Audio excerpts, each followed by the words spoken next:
안녕하십니까, 리머실입니다. 최근에 이런 뉴스를 봤어요. 디지털화가 빠르게 진행되면서 노트북, 태블릿 같은 전자기기들이 필기 방식을 완전히 바꿔버렸고, 그로 인해서 국민 볼펜을 만들던 모나미 같은 문구업체들이 휘청휘청하고 있다라는 겁니다. 당장 저만 해도요, 스마트폰, 노트북으로 메모를 하고 일을 하고 하다 보니까 연필, 샤프, 볼펜 쓸 일이 없더라고요. 얼마 전에 저희 우주가, 4살 배기 우주가 어린이집에서 어디 소풍 간다고 해서 부모 동의서 뭐 이런 거를 써오라고 했는데, 이 서명할 펜이 집에 없어가지고 우리 우주가 쓰는 크레파스로 이렇게 서명을 했었던 적도 있습니다. 뭔가 좀 부끄럽네요. 30대인 저만 해도 그런데요, 10대, 20대는요 우리 30대, 40대 보다도 태블릿을 훨씬 더 많이 사용하고 있다고 합니다. 글 쓰는 걸 먼저 배우고 나중에 터치 스크린을 익히게 된 저와 우리 형님, 누님들과는 다르게 지금의 10대는요 이런 연필을 쥐기 전부터 엄마 스마트폰, 아빠 아이패드 이렇게 잡고 놀았으니까요. 심지어는 요즘에 회사에 들어온 20대 신입들이 키보드를 못 쳐가지고 회사에서 타자 교육을 받고 있을 정도라고 해요. 물론 모두의 사례는 아니고 정말 극히 소수의 사례이긴 하지만 이게 어떻게 보면 굉장히 많아지지 않을까, 빈번해지지 않을까라는 생각이 듭니다. 아무리 태블릿의 장점이 많다고 하지만 이건 좀 아니지 않나요? 내가 꼰대야? 아니면 진짜 이러다가 노트북, 데스크탑이 사라지고 태블릿이 진짜 이 PC랑 대체하게 될 수 있진 않을까? 여러 생각이 드는데요. 그럼 대체 요즘 10대, 20대가 왜 PC를 안 쓰는 건지, 내가 꼰대고 얘네가 너무 MG도 아니죠, 알파 세대? 알파인 건지 한번 이유를 바로 알아보시죠. 가장 먼저 첫 번째, 우리 대학생들에게는요 선택지가 없습니다. 태블릿 PC 선택이 아닌 필수예요. 그냥 선택지라고 하면 아이패드냐 갤탭이냐 하지 그 외에 다른 선택지가 없습니다. 한국 갤럽 조사에 따르면요 2021년 10대의 태블릿 보유율이 얼마 정도였을까요? 27%. 그러니까 한 10명 중 3명 정도가 가지고 있었던 반면 2022년도에는 무려 61%로 급증했다고 해요. 10명 중 6명, 이젠 과반수야. 지금은 2024년이니까 더 하겠죠. 그리고 심지어 학교에서는요 교과서 대신 태블릿을 이미 활용하는 것도 많이 있고, 2025년부터는 AI 디지털 교과서가 도입되어서 종이 교과서 이제는 박물관 가야 볼 수 있는 거죠. 이미 박물관에 내가 썼던 교과서 있던데? 그거는 이제 우리 형님께서 교과 과정이 너무 죄송합니다. 옛날 이제 역사가 된 거죠. 그래서 보관해둔 거고요. 이제는 교과 과정이 아니라 종이 교과서라는 것 자체가 마치 청동 거울처럼 보관된다는 거죠. 옛날 사람들은 이걸로 공부를 했다고? 대단한 걸? 근데 이렇게 생각이 듭니다. 이건 좀 아니지 않나? 기사 보니까 태블릿으로 공부하면 학습 능력이 떨어진다던데? 맞아요, 실제로 그렇다고 합니다. 정서에도 좋지 않대요. 집중을 못한다고 합니다. 왜? 옛날엔 교과서로 할 수 있는 딴짓이 뭐가 있었어요? 국사 이런 거를 뭐 국어로 바꾸거나, 옛날에 뭐 국어책 이런 거는 북어 이런 걸로 바꾸고, 막 이렇게 대머리인 사람한테 머리 스타일링 해주고, 그런 정도였지만 태블릿이라고 생각해보세요. 이걸로 할 수 있는 게 얼마나 많아. 공부합니까? 공부하다가 옆에 넷플릭스 틀어놓고 유튜브 틀어놓고 카톡하고 이것저것 다 하잖아요. 그러다 보니까 집중력이 떨어질 수밖에 없겠죠. 그러다 보니까 요즘 미국 어느 주에서는 태블릿 교과서 그런 건 생각도 안 하고요, 오히려 청소년들의 스마트폰 사용하는 것까지 아예 법으로 금지할 정도라고요. 학교에선 스마트폰 못 씁니다. 아니 그런데 이렇게 문제가 되는데 태블릿으로 교과서를 써?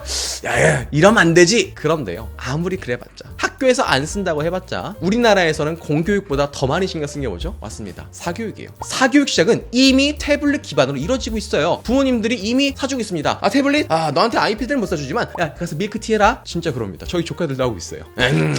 요즘 애들은 안 되겠네. 그거 해도요, 요즘 애들 문제가 아닙니다. 우리 한번 생각해보세요. 우리조차 종이책 대신 이북 구독해서 읽고 있죠. 못하러 15,000원 주고 17,000원 주고 책을 사. 그냥 이북 구독해서 매일매일 보면 되는데. 그리고 저 어렸을 때만 해도 서점에 가서 매번 챔프 사가지고 와 너무 재밌다 하면서 만화 봤었는데, 이제 웹툰만 봅니다. 심지어 이런 옛날 스타일 만화도 이북으로 사서 보고 있어요. 그리고 아마 아이 키우시는 분들 공감할 텐데요, 제가 애 낳기 전만 해도 식당 가보면 애들이 막 스마트폰 보고 있어. 그러면 막 되게 좀 보기 안 좋았습니다. 부모님 왜 저래? 왜 애들은 저런 걸 보여줘? 근데 막상 내가 부모가 되고 보니까 이게 어쩔 수가 없어. 민폐를 막 끼치는 게 너무 좀 그렇고, 요즘 막 이렇게 애 잘못 간수하면은 SNS에 올리고 막 하니까 정서에 안 좋은 걸 알지만, 자 여기 책 읽으렴? 할 부모가 어디 있습니까? 야, 너 좋아하는 카보 봐라, 뽀로로 봐라, 티니핑 봐라, 이럴 수밖에 없다는 거예요. 이러지 않으려면 뭐 국민적인 정서가 좀 수용하는 정서로 가야겠지만 요즘 그런 정서 아니잖아요. 그래서 마음이 불편해도 어쩔 수 없이 없이 이런 걸 보여주게 되고, 그 결과로 요즘 10대 그리고 20대들에겐요, 태블릿은 그냥 태블릿이 아닙니다. 학습지이자 서점이자 컴퓨터이자 PC방이란 거예요. 여러분과 저 우리야 이것 외에 선택지, 학습지, 서점, 컴퓨터, PC방 알고 있지만 이 친구들은 애초에 경험도 못 해봤어요. 그러니까 유일무이한 선택지가 바로 태블릿이란 거죠. 그런 친구들한테 야 태블릿 쓰지 마 라고 하는 건 너무 좀 가혹하다는 겁니다. 그리고 두 번째, 연필보다는 터치가 더 편합니다. 제가 학생 때요, 공부 좀 한다 하는 친구들은 파이로트 하이테크 0.3 썼었습니다. 무려 한 자루에 한 2,500원, 3,000원 했던 것 같아요. 저는 이제 공부를 잘 안 했던 친구라서 공부 잘하는 친구들이 다 이거 쓰니까 저걸 쓰면 공부를 잘하겠구나, 필기를 잘할 수 있겠구나 라고 해서 따라 샀었는데, 야 이게 잘 써지는 것 같으면서도 꾹 누르거나 실수로 떨어뜨리기만 하면 이 촉이 안으로 싹 말려 들어가서 잉크가 제대로 안 나와. 그래서 진짜 이 잉크를 한 번도 다 끝까지 써본 적도 없을 정도인데요. 역시 뭐 필기는 제도 샤프가 짱이죠. 자, 그러면 요즘 친구들은 어떤 펜 쓰는 줄 아세요? 어떤 펜 쓰냐? 요거 씁니다. 애플 펜슬, 그리고 요 S 펜, 이게 펜입니다. 심지어 이것도 직접 내가 하나하나 필기하는 게 아니라 사진으로 찍어서 텍스트 인식해서 에버노트, 굿노트로 옮기고요, 그 위에다가 줄 치는 정도예요. 심지어 이것도 요즘은 잘 안 해서 그냥 녹음 기능 켜놓고 GPT가 요약해주는 걸로 필기한다고 합니다. 대박이죠. 20대들도 똑같아요. 제가 재작년까지만 해도 대학교에 강의를 나갔었는데요, 전공책 들고 다니는 친구를 못 봤습니다. 누구 하나가 먼저 스캔을 쫙 해요. 그리고 그거를 파일을 서로 공유해서 나눠왔습니다. 수업 교재도 대부분 PDF 파일로 올려주죠. 이거를 이제 프린트해서 파일 철하고 공부하던 거는 이제 우리 때 이야기고요. 요즘은 그냥 태블릿을 다운받아서 거기에다 필기합니다. 그러다 보니까 더더욱 필기고 쓸 일이 없어지는 거죠.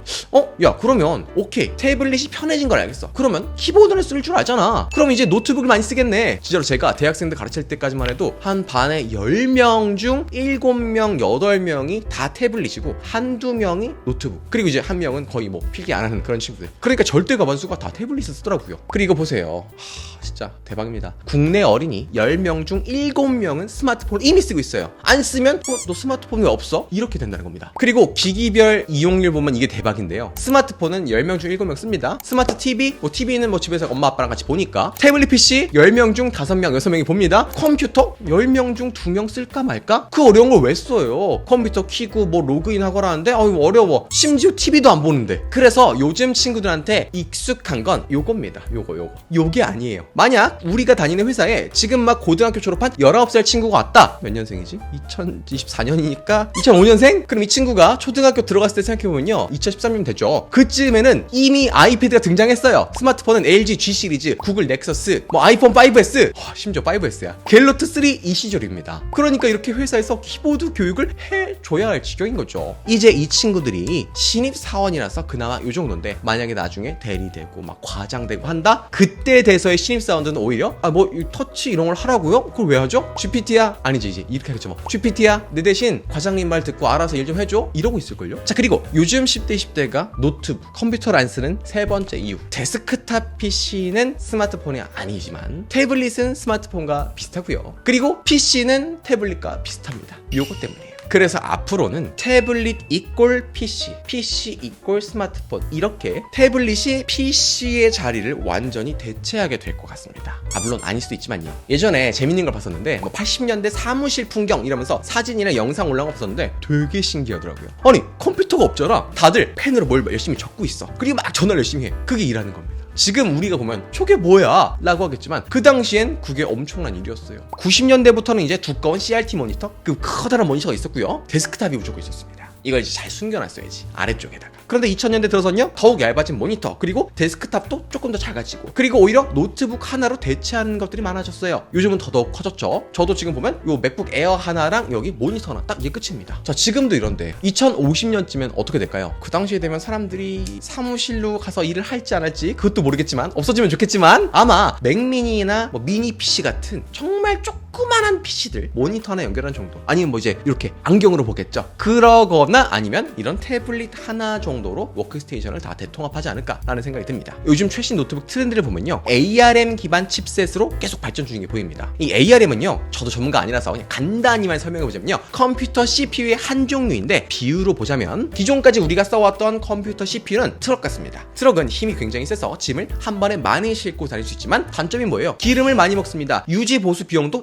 일반 차량에 비해 훨씬 높아요. 그런데 ARM은 전기차입니다. 트럭만큼은 아닐지라도 강력한 힘으로 빠른 주행이 가능하고 충전 비용도 훨씬 저렴해서 효율적으로 탈 수 있잖아요. 그래서 ARM은 기존까지는 스마트폰, 태블릿, 스마트워치 같은 모바일 기기에 주로 들어갔었는데 얘네가 성능이 점점 좋아지다 보니까 이제는 노트북? 우리가 더 성능이 좋은 것 같은데? 하면서 데스크탑? 이거는 좀 비벼보기 어렵겠지만 노트북이랑은 비벼볼만 하겠는데? 라고 하면서 노트북만큼 성능이 좋은 태블릿이 나오기 시작했고요. 그러다 보니까 오히려 그 칩을 노트북에도 쓰고 있습니다. 삼성 갤럭시 4 엣지, 제가 얼마 전에 리뷰했었죠. 마이크로소프트 서피스 프로, 애플의 맥북 등 고성능 PC들의 대명사부터 ARM을 넣어주고 있어요. 뭐 그거는 몇몇 브랜드가 그런가 보지, 그런 라인업이 있나 보지 라고 보기에는 그렇게 쉽게 간과하면 안 됩니다. 어떤 느낌이냐? 토요타, 포드, 현대자동차 등 굵직굵직한 자동차 회사들이 최신 모델을 내연기관 위주가 아니라 전기차로 내는 것과 같은 양상이에요. 사람들이 어떻게 생각하죠? 뭐 그냥 일반 듣보 자동차 브랜드가 우리는 앞으로 전기차 만들 거예요 하면은 뭐 그런갑다 하겠지만, 이렇게 유명한 회사들이 전기차를 막 만들어낸다? 야 잠깐만, 시대가 바뀌고 있네? 라고 느끼는 것처럼요. 노트북도 마찬가지란 거죠. 앞으로 이 PC 시장이 변화해 나갈 양상이 바로 이런 느낌이다. ARM 기반인 이유는 스마트폰, 태블릿, PC 이런 것 때문이다. 아이패드 프로에 들어간 칩이 맥에도 들어갑니다. 그러다 보니까 이 둘의 호환성 문제가 점점 없어져요. 여기서 쓰던 프로그램 저기서 쓰고, 저기서 쓰던 프로그램 여기서 쓰고, 그러면요 사람들은 결국 자신이 익숙한 방식으로 이 PC를 쓰게 될 거고 일을 하게 될 거예요. 그러다 보면 결국 요거나 요거보다 더 익숙한 터치 기반의 태블릿이 승자가 되지 않을까라는 생각을 합니다. 그럼에도 불구하고 여전히 노트북이 짱이죠. 태블릿이 아무리 편하다고 하지만요, 지난 수십 년간 써온 프로그램들 모든 산업들이 PC 중심으로 이루어져 있습니다. 노트북급 성능을 보여주는 태블릿 가격 진짜 노트북 2개, 3개 살 정도로 비쌉니다. 이러면 태블릿을 누가 삽니까? 뭐 전기차도 맨날 캐즘